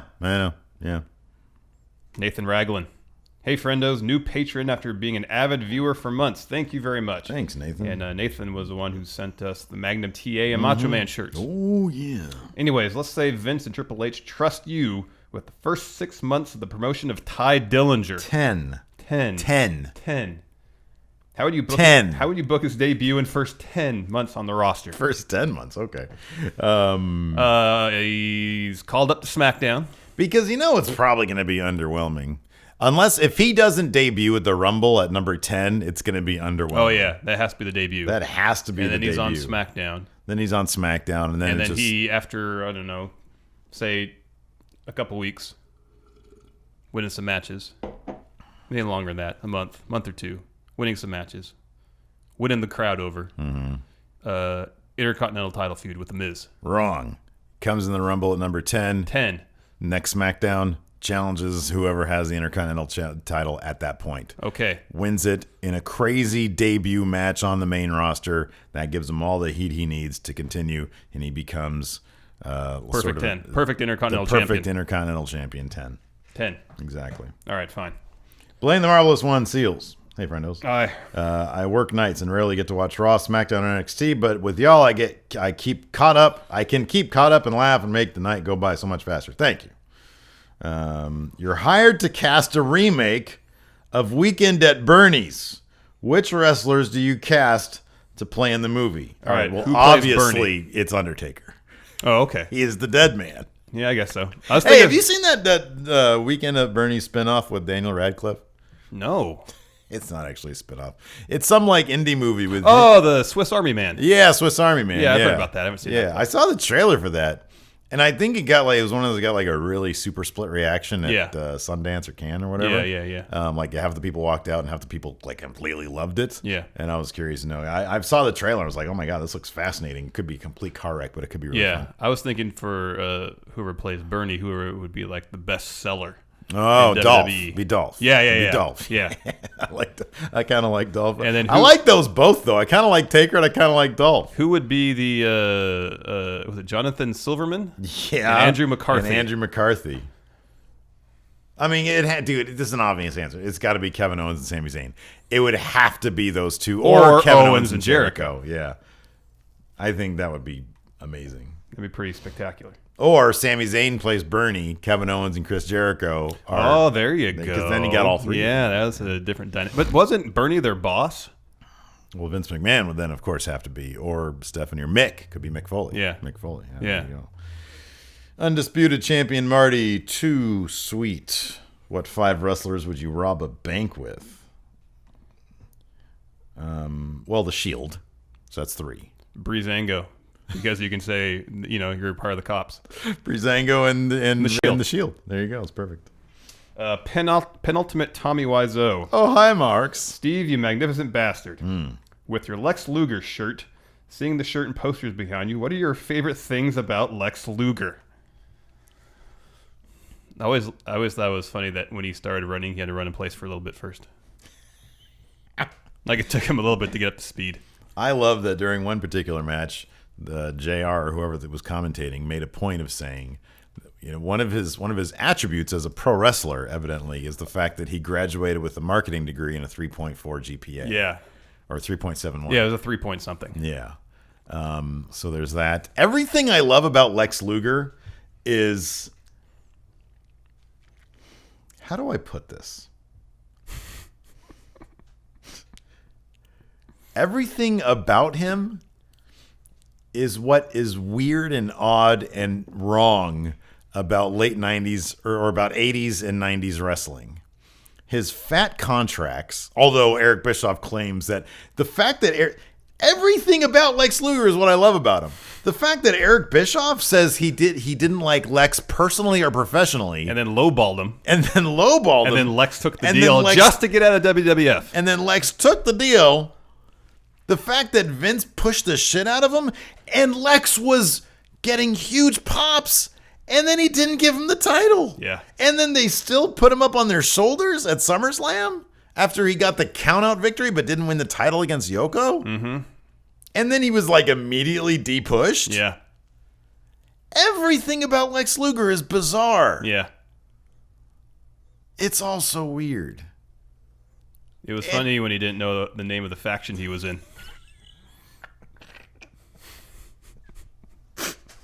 It was funny that he attacked Rey Mysterio for wearing an LWO shirt when he was criticizing him for not being part of what he called Wolfpack NWO, when it in fact was called NW Wolfpack. Yep. Everything about Lex Luger was hilarious and fascinating. He was prototypical generic 80s big man wrestler. That's what he was. There was virtually nothing interesting about him. Virtually zero interesting about him. Name a scintillating Lex Luger promo. Name a Lex Luger promo. You can't, except for the one where he got stuck in his own shirt. Yeah. So weird. Everything about him is absolutely bizarre. And yet, nothing about him is interesting. Yeah. Yeah.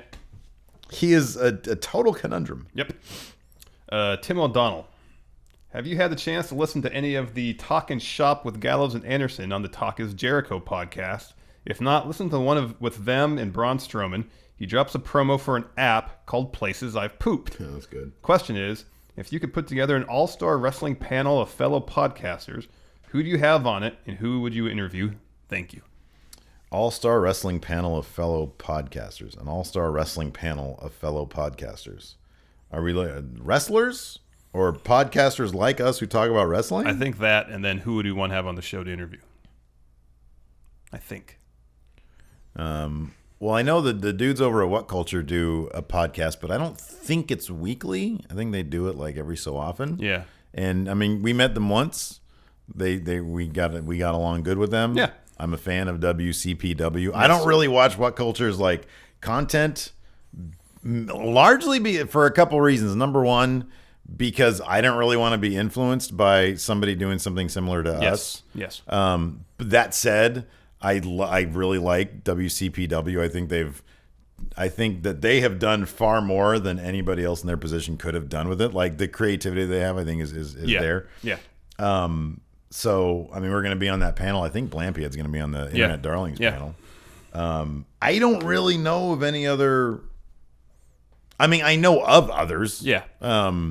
But I don't really. I don't have enough time in the day to listen to them. I think that's the thing. Yeah. You know what I mean?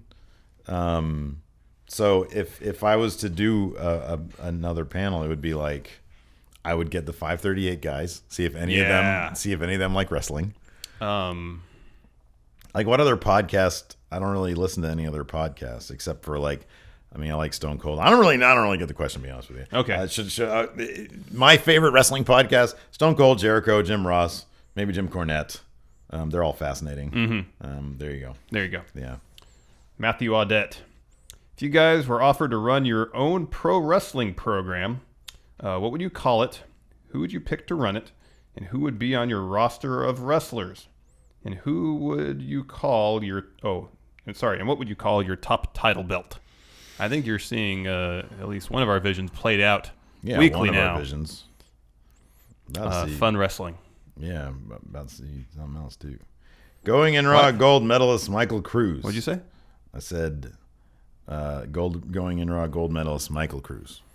Glad you got the magazine a couple episodes back. Anyways, you guys are in the back of a police car with a WWE superstar. Who are you with and what did you do? It's Mojo. Oh my God. I was caught with literally an entire suitcase, like one of them big ones with the rollies, filled with cocaine. Okay. It was just so much drugs. With Mojo? With Mojo, and we're both trying to blame each other.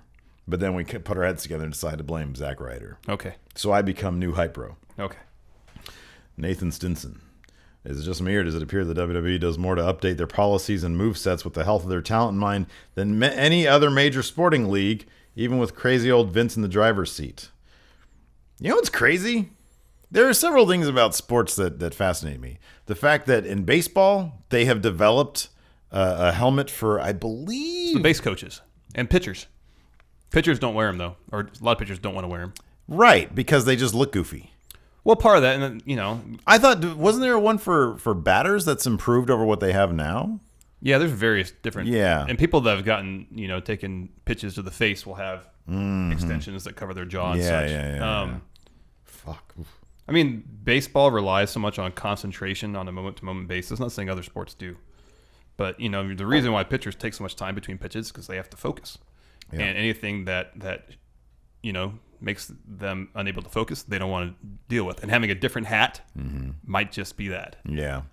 And then also in basketball, the fact that he was either Shaq or somebody who was a notoriously terrible free throw shooter. Oh, they don't shoot underhand. They don't shoot underhand, even though that I had heard multiple stories that anecdotally they had like a 75% accuracy rate shooting underhand. Didn't look cool, didn't do it. That's fascinating to me. Just do it. But like maybe you're ruining your brand. I don't know. But I think, I don't know about... I don't really know about the minutia of what other sports do to protect their players, but the WWE seems to be getting their act together. Yeah. So that's good. Gene the Grappler. Something Gene the Grappler has been trying to figure out, but seems like he runs into a dead end lately. In the 1980s and 90s, wrestling was booked and written by guys who knew the business. Now, in recent times, we have heard the WWE especially is being written by more television writers than people who write wrestling storylines. Gene the Grappler's question is, would WWE make more sense being written by actual wrestling bookers rather than the television writers, or is this way more productive for sports entertainment? I would think they kind of know what they're doing. There's probably I imagine wrestling bookers were writing the show in the early 90s when it was pure crap. Yeah. You know? And then around the Attitude Era, they started bringing in actual writers from quote-unquote Hollywood. Yeah. But regardless of who's part of the creative staff, whether they're television writers or people from the wrestling industry, it's all overseen by Triple H and Vince, who are firmly from the wrestling industry. Yeah, and I know, God, I forget his name. I think he used to tag with Kevin Owens, or had a feud with Kevin Owens in Ring of Honor. Kenny something or another? I don't know. Whenever we do like different researches or whenever we research things for different aspects of our programming, I've come across multiple former indie wrestlers who never made it in the WWE, but then transitioned into WWE as writers. Yeah. So I don't think they just pull from Hollywood. They pull from all over the place, Yeah. a bunch of different play. And I think it's best when they just probably find that balance of people who know their wrestling, people who know drama and storyline and fiction and stuff like that. Story arcs. Yeah. Jonathan Coppin. I became a new patron for Going In Raw. Thank you. Thank you very much. My first question is, with the brand extension now back, I'm concerned about the Money in the Bank pay-per-view. Will they make it a brand exclusive pay-per-view for either Raw or SmackDown, or will both brands be involved? And will it feature 2 Money in the Bank ladder matches? That's how it used to be. It used to be 2 ladder matches. That's how it used to be. The Money in the Bank is, before Survivor Series became sort of important again this year, Money in the Bank we started to very much consider the part of the Big Four, sort of replacing Survivor Series, that Big Four. Yeah. Because it always has a big impact on programming. And I hope that it would be great if they sort of made it, another big event. It'd be interesting if they just had one ladder match for one briefcase and take 3 competitors from each show. I kind of prefer that, to be honest with you. Yeah. And because then you get some more stories. Yeah. Like the brands would sort of work with each other and against each other. Yeah. And it'd be a huge deal. It'd be interesting if whoever won the briefcase could go after. Could go wherever they wanted. Yeah. Yeah, exactly. Yeah. Gabriel Garcia. Hey, friendos, new patron here. Thank you very much. So Gabriel's noticed some interesting people playing games on Xavier Woods' Up, Up, Down, Down YouTube channel. He cites Cedric Alexander versus Brian Kendrick and AJ Styles versus the Usos in a Madden tournament. And even Ember Moon was on an episode. That's right. His question is, if you could play video games with any wrestler, pick one in their gimmick and one in just real life, who would it be? If you could play a video game with any wrestler, pick one being in their gimmick. Well, I'd want to play like Silent Hill with Bray Wyatt. That would be fun. In gimmick, right? In gimmick, yeah. Yeah, that'd be good. What's around that corner, Steve? You don't know, do you? What about and Randy Orton would be behind him. What about something like GTA or Saints Row with Mojo? No, it'd have to be like one of them dance party games. Dance Revolution or Just Dance. Exactly, so I can see the dick wiggle. Big Razor sexy. Recast the Breakfast Club using current superstars with Mr. Vernon being Vince. I'm not a huge Breakfast Club guy. Not huge on them. Yeah. Molly Ringwald, Eva Marie, all red everywhere. Everything. Yeah. Ali Sheedy would be Paige. Yeah. Emilio Estevez would be Enzo Amore. Okay.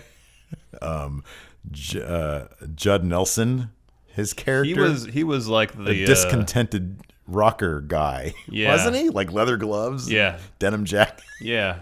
Baron Corbin. Okay, that's good. Who are we forgetting? Oh, Anthony Michael Hall. Anthony Michael Hall, kind of the nerdy guy, would be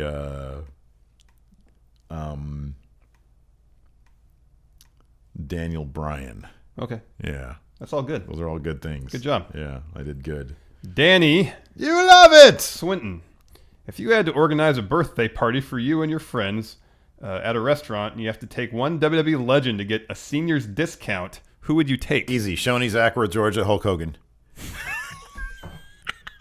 I don't believe he'd be seated. That would be who's that son of a bitch in my restaurant? Is that Hulk Hogan? What a bastard. Get out of here, you bastard. Fat bastard. Samoa Joe, Shoney's Zachary, Georgia. No matter where, it would be Shoney's Zachary, Georgia. And at DDP, I'd find somebody who had beef with Scott Steiner. I think they made up, though. Yeah. Yeah. Dad works for Sega. That's the name of it. That's his name. Yeah. New patron. Hope this won't get lost in the Thank questions. you very much. Well, you made it through the Larson filter.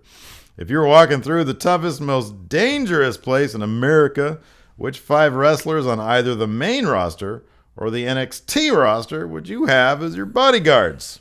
Baron Corbin. Baron Corbin, for sure. Samoa Joe. Yeah, Jack Swagger. I feel like he can fuck some people up. Okay.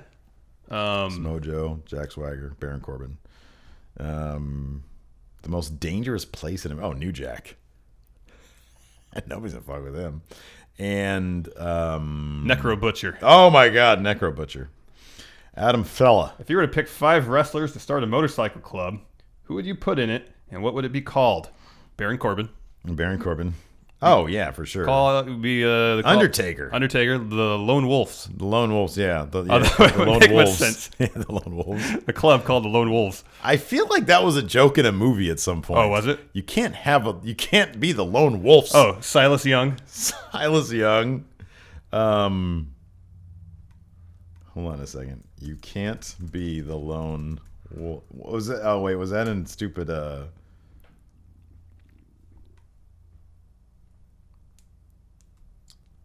I swear to God, that was a quote movie.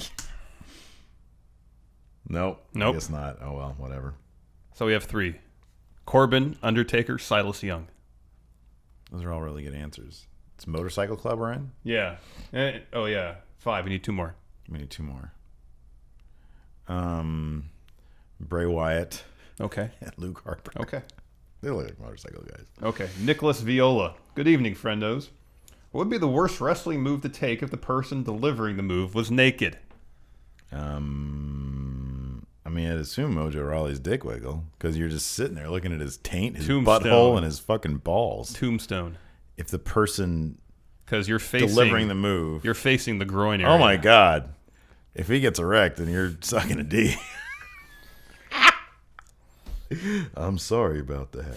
I didn't mean. I was nervous, and I got erect when I'm nervous. That's okay, Undertaker. I just accidentally sucked your dick. That's so fucking gross. Alex Foster, fat bastard champion here. If the Bollywood boys were singing Christmas carols at your front door, what would you do? Oh my God. I would turn that hose on like as high as possible, and I'd send Gypsy out there to attack them. Oh my God, are you kidding me? What if they're good singers? The most dangerous game would go down. Oh my goodness. What other superstars should carol in your Did you estimation? say what if they're good singers? Yeah. I love Christmas time. I love Christmas Yeah. songs, man. I got to get my Christmas hat out for next week. And what if they show up at your door and they can sing? They're doing some really good Okay, here's the renditions of thing. holiday I would classics. only be cool with it is if they were singing Bollywood songs and doing like the crazy shit where they would rewind it and fast forward it. You know, I feel like it'd be offensive if I started trying to do my impression of a Bollywood song, so I'm not going to do it. But it's in my head. Okay. And it's rad. There's a second part of this. Did you see that clip I sent you? Yeah. I was making this point to him in private that one of my problems with the Bollywood boys is that there are some really badass, dope Bollywood shit out there. Some of their action movie set pieces are fucking amazing. Just amazing. And these guys are supposed to be repping that? Those guys suck. And Bollywood has some really cool shit. So stop using the name of Bollywood because you're not cool like Bollywood is. I felt like I didn't get my point across properly when I was running them down on the dirt sheet. And I think that's my bigger point. That's what I was like bugging. I was like, why do these guys bug me so much besides the fact they look so nerdy? Is that Bollywood has some fucking rad shit. The dance moves they pull, and these guys think they can be Bollywood, these amateurs, not professionals. Anyways, moving on. Okay. JJ Bella. Okay, JJ Bella. JJ Bella's asking a question. Hi, friendos. New patron here. Hi. How would you guys book a main roster debut for JJ Bella? Clearly, as we've seen on Total Bellas, he'd be a natural in the ring. No. In JJ Bella's opinion, they should book him as a surrogate for Daniel Bryan and his feud with the Miz. And have him beat Miz for the Intercontinental title at Mania. Alternatively, you're laughing because it's JJ Bella asking. He could have a tag team feud with his brother-in-law John Cena against the Wyatts. I'm sure capture those titles. JJ Bella just got him an instant pass for asking questions in every episode of Going Pretty In much. Raw. If they're all of this quality. They're all of this, yeah. JJ, I have bad news for you. This is how I would book JJ Bella. He would come in not as a surrogate for Daniel Bryan, but as the guy who carries Daniel Bryan's bags. Oh, no. And it would be whenever you'd see a backstage segment with Daniel Bryan and Baron Corbin and Daniel Bryan and The Miz, JJ Bella would be behind him in wrestling gear carrying Daniel Bryan's bags. And he'd say, Daniel, can I put these bags down, please? Like, we're here at the arena. Can I put them in your... No. You're JJ Bella. Your gimmick is you carry people's bags. Because gimmicks are, when they're done best, it's an extension of that guy's personality. Yeah. And so an extension of JJ Bella is just carrying Daniel Bryan's bags. Or John Cena if he's there. Or Nikki. Or Nikki. That's correct. Yeah. Yeah. Joshua the Dynamic Knight Martinez. If you could choose a real-life wrestling couple to double date with, Yeah, that means Who have would they sex, be? like swap wives. what would the evening consist of? He didn't mention key party or any of that kind of thing. Key party! Key party! Oh, man. Are you kidding me? How would it not be Rusev and Lana? Yeah. At the very worst, you get a very entertaining dinner date. Mm-hmm. At the best, you get to bang Lana. And you get to watch Rusev. I get to watch Rusev do it to Lacey. That'd be amazing. Oh, my gosh. Are you kidding me? I'd watch that even if I didn't get to have sex with Lana. I'd still watch Rusev and my wife together. That'd be great. I wonder if she'd be okay with that. Probably. My wife's pretty open to shit. She'd be like, that guy? You know, Lacey should be like, whatever. Do a couple shots. Okay, here we go. Intercontinental champ Jefferson Nakamura. He's been in chat this entire time saying, I hope they answer my question. I hope they ask my question. Okay. So apparently we have to ask this. We have to answer this one. If you had to cook a meal for Ryback and Braun Strowman, what would you make for them and in what size? Remember that you watch Parks and Rec? Yeah. Remember that episode where The turkey leg wrapped in bacon? No. Oh, okay. It was one of my favorite. It's such a low-key It's moment. called the Swanson. When Ron Swanson goes to a diner and he says, I'll have all the eggs and bacon you have in the restaurant. And the guy starts going, he said, hold on, wait. I don't think you understood me. I don't want a lot of eggs and bacon. I literally want all the eggs and bacon you have in the back cooked for me. Yeah. That's what I would do. I would make it'd be a protein-heavy meal. I would cook like a horse, like literally a horse, for them, and see if they can eat it all. What would you do? God, I'm fucking hungry. Yeah, right me now. too. So hungry. Del Taco. Are we gonna do that today for lunch? We can. A bunch of number twos. Man, number 2's all day long. What should I get today? Should I get 3 tacos and a burger, Sky's the limit, man. or the number 2? World is your oyster. At Del Taco, it literally is. I know. Because their menu has everything. Pretty much. And it's all decent. Yeah, it's all edible. It's all edible. Video question time. First, from Vincent Palmieri. Hey, Steven Larson. I'm going to have another challenge for you guys this week. This time, I want you to book the tag team division on SmackDown for the rest of the year. As it stands, the Wyatts are the champions, but we all know that Randy's just going to turn on Bray at some point. I want to know what the other guys are going to be doing and what you guys think they should be doing. Thanks. Let's take a look. His question is, book the SmackDown tag titles for the rest of the year. So the next couple weeks. Okay. Thank you, Vincent. Thanks, Vincent. For the SmackDown tag titles for the rest of the year. Well, let's say till Mania. Because the rest of the year is only about a month. Yeah, that's true. Less than that. So here's what I would do. The Wyatts have the titles. Yes. Okay. In come the debuting John Cena and JJ Bella as a tag team. Okay. Problem is, all JJ Bella does is carry John Cena's bags. So he's virtually useless as a human But being. also, it's John Cena, and John Cena always wins. Yeah, I know. So John Cena can win the match on his own, Yeah. and then JJ can just carry the belts. Right. Free bird rule. In comes John Laurinaitis, Johnny Ace. Okay. Now I'm a champion too. Okay. Can I tag in? John Cena would say, what? I don't understand. Can I tag in the match? No. And then John Cena wins everything himself. Yep. Buries everybody. Yep. Next question from Jason the Cabbie. Poor Vincent. Was that a real question? Like, did he really wanted us to book the tag division till Mania? Okay, so being realsies, to be honest, Heath Slater and Rhino should have their tag match. Should have their rematch on SmackDown tonight on SmackDown, and then book the Wyatts in a thing with American Alpha that lasts until Mania. Yeah. Jason the Cabbie. Steve Larson, friendos everywhere. It's your old pal Jason the Cabbie. Now with 100% less hair. So Raw this week was it was a show. Yeah. Nothing really to write home about. So my question this week kind of gets away from that. I've been watching a lot of Shinsuke's matches as I've found that I'm becoming a huge mark for the King of Strong Style. Namely, the most recent match that I watched was his match with Finn Balor before what I assume was Finn going to the main roster. Just a fantastic match, lots of high spots, lots of just really well put together in-ring storytelling. And I would absolutely love to see those two go at it again.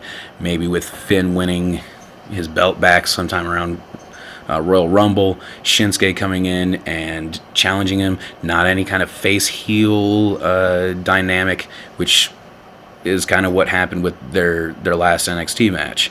Just a really good, solid match. So, that being said, if you could carry a current NXT feud or revisit an NXT feud over to the main roster, what would you guys like to do for that? Thanks, Jason. I would say this. Past NXT feud, though. Because I was going to say, I want AJ Styles and Shinsuke Nakamura off the bat, but I know that I want Shinsuke also. I want him on Raw, not SmackDown.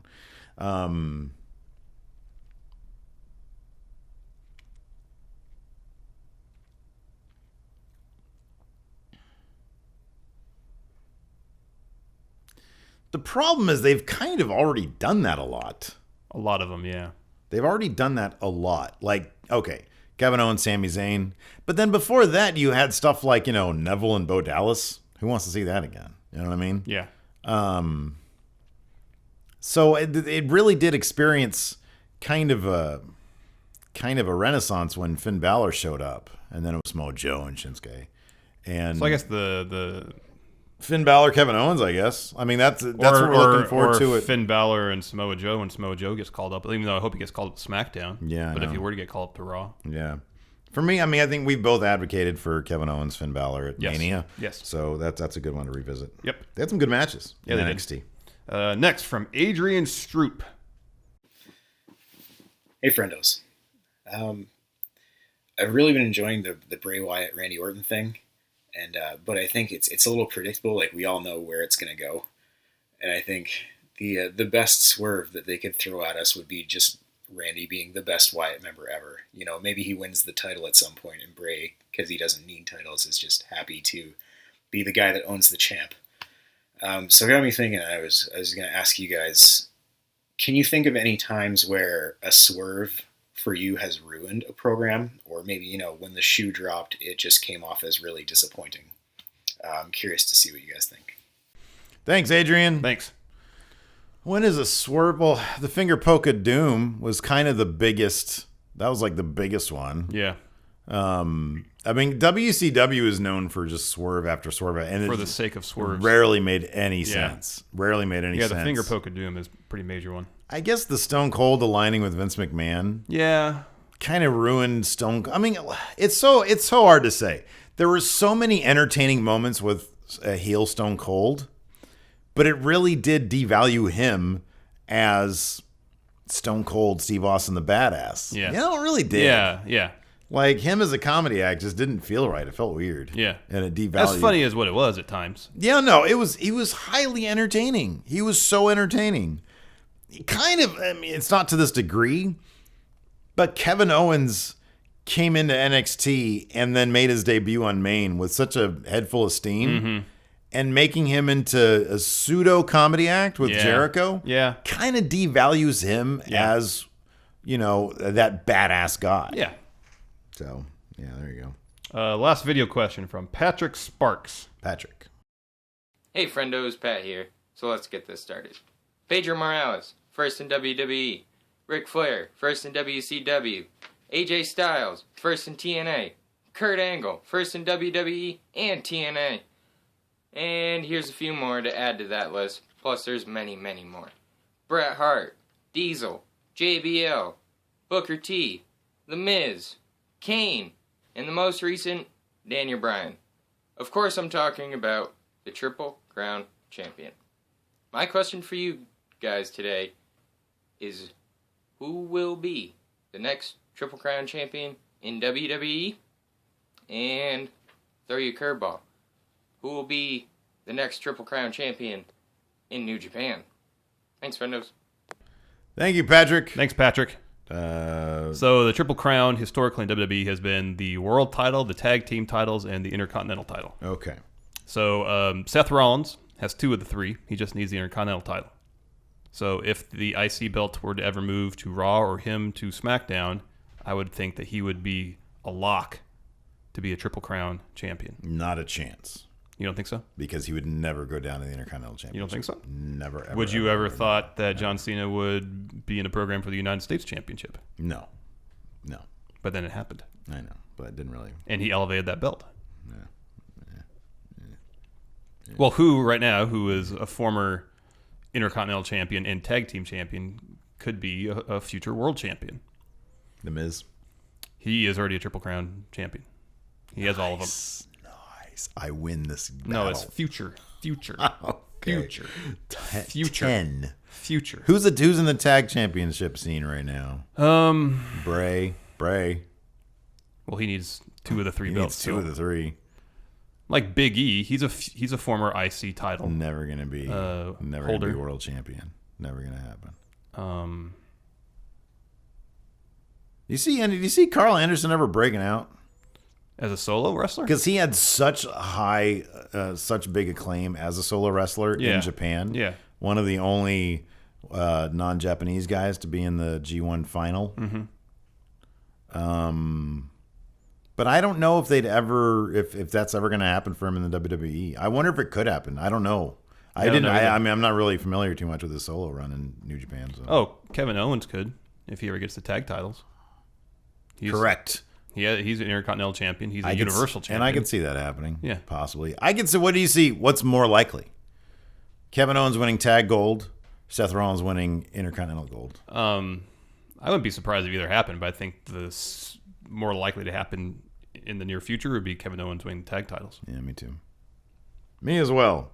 All right, Larson, are you ready? Yeah. Are you ready for this? Yeah, Kayfabe Corner. So this week on Kayfabe Corner, so you guys are at the $10 Patreon mark.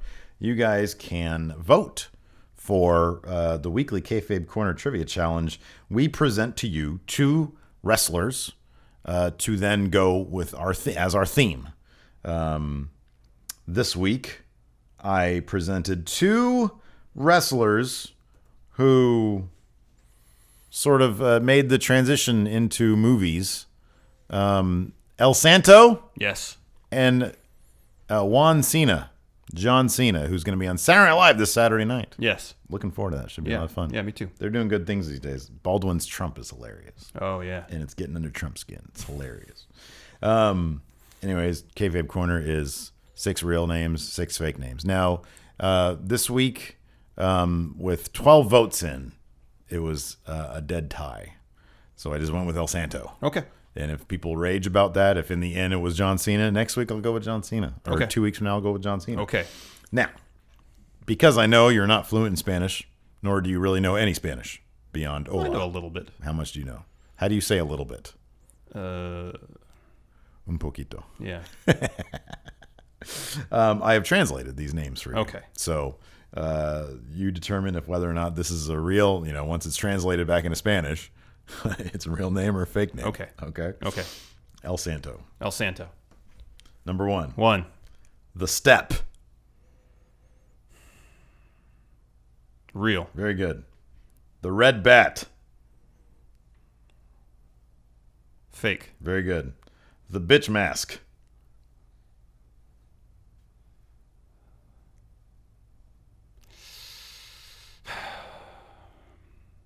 I'm going to say real. Fake. Damn.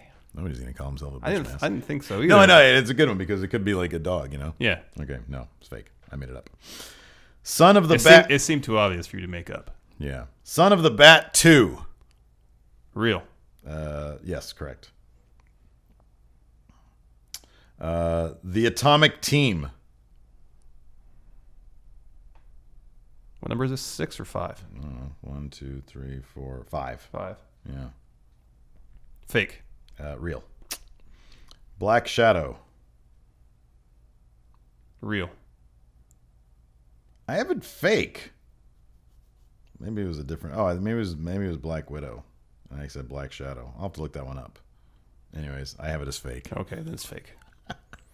The Black Houses. Real. Yeah. This is a weird one, though, huh? Counterpoint. Well, that's a good name. I know, right? Fake. Correct. Counterpoint is actually the name. Contrapunta is the name of the show that he exposed his face on. Oh. Yeah. The Sign. Oh, that's great. Yeah. Real. Very good. It is real. The Bat 3. Fake. That was real. Okay. Wait, was it? Am I getting these fucking... Did I get these backwards? I'll have to look this up. This is a Moop situation. This is totally a move situation. Black Puppy. The Black Puppy. Real. Fake. And finally, the Green Suit. Real. Fake. Damn. I got 6. You got 6? But how many were in question? At least 2 were in question. At least 2. The Bat 3 was in question. And then the Black Shadow. Yeah, Black Shadow. Hold on a second. Let me check. So I could have 8. Black Shadow. Oh, let me go to this one. Hold on a second. We got it because we got to get this right. Then I got 2 trivia questions here. Okay. Let's see here.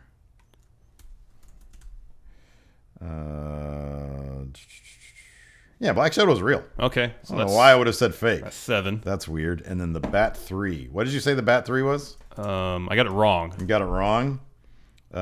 So you must have said fake. If you said fake, so it'd have to be real. It would have had to be real. How do you say the bat again? El Santo. So weird. Can't get my fakes and reals right. Oh, here we go. Let's see.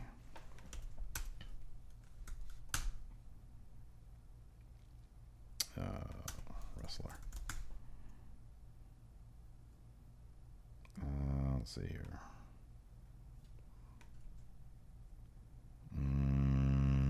That's fine. I'm going to say it's fake. You said it was fake? I don't remember if I said it was fake or real. You get the point. All right. All right, that's 8. All right, 8. Number 1. 1. Trivia question. El Santo means the saint. Yeah. What other 2 names? It was the devil and the angel. Well done. 9. Okay. El Santo's son, El Hijo de El Santo, Yeah. famously wrestled a team in AAA called the Crazy Americans, Los Gringos Locos, comprised of Love Machine Art Barr and a number of other wrestlers. I will accept any one of the other members. Crazy Americans.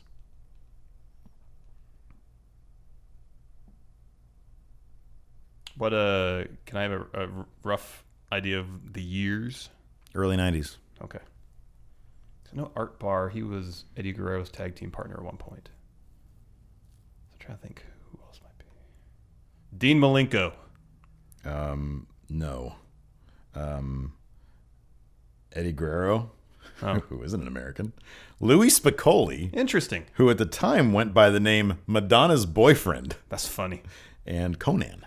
Oh, okay. And a couple other people that I didn't know, and I don't think you would know either. I guess I just should have said Eddie Guerrero.